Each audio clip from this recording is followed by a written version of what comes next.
এই যে জেলা ছাত্র দল বিগত প্রায় ৩ দিন ধরে নিরবিচ্ছিন্নভাবে তারা কিন্তু উপহার সামগ্রী পৌঁছে দিচ্ছে। আশা রাখছি যে অবশ্যই ধনাঢ্য ব্যক্তি যারা তারা এগিয়ে আসবেন।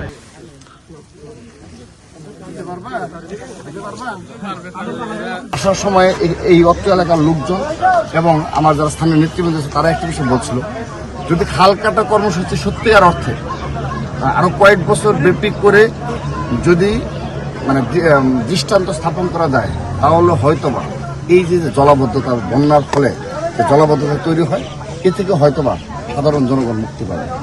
এবং ইতিমধ্যে আমাকে এই টেকনাফ এবং রামুতে বলেছে যে খুব বেশি খাল কাটা হয়েছে সেরকম না, কিন্তু যতটুকু হয়েছে তার কিছুটা সুফল তারা পেয়েছে। বর্তমান সরকারের নিকট আহ্বান জানাবো, তারা যেন দৃশ্যমানগতভাবে যে পদক্ষেপগুলো নিচ্ছে আমি সাধুবাদ জানাই, কিন্তু এটা আরো ব্যাপকতর ভাবে করে যেন আগামী 1 বছর 2 বছর 3 বছর পরে যেন আমরা বলতে পারি যে 20 বছরের যে দখলদারিত্ব এবং যে নদী নালা, খাল বিল, নর্দমা, জলাশয়গুলো যে ভরাট করা হয়েছে, অবৈধ দখল করা হয়েছে, সেগুলো কিছুটা হলেও যেন মুক্ত করে এই খাল খনন সহ সেই অবৈধ দখল থেকে মুক্ত করে কিছুটা জলাশয় যেন মুক্ত করা সম্ভব হয়।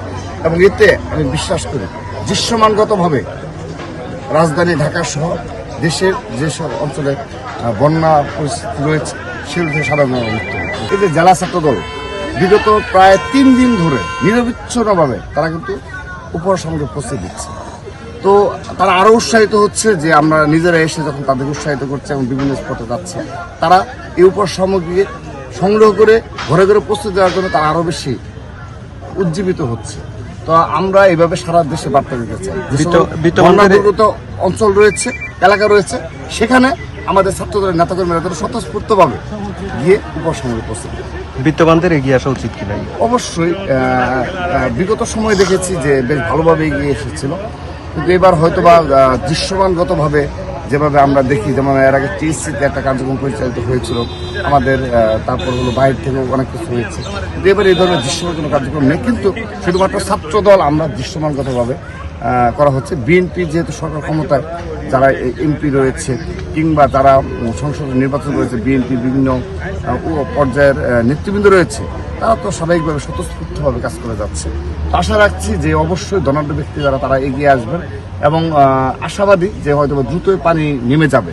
এটি আমরা বিশেষ করে আমি কক্সবাজারে এসে যে দেখলাম যে পানি নামা শুরু হয়েছে। আশা করছি যে হয়তোবা আরো 1-2 দিনে পরিস্থিতি আরো অনেক বেশি উন্নত হবে।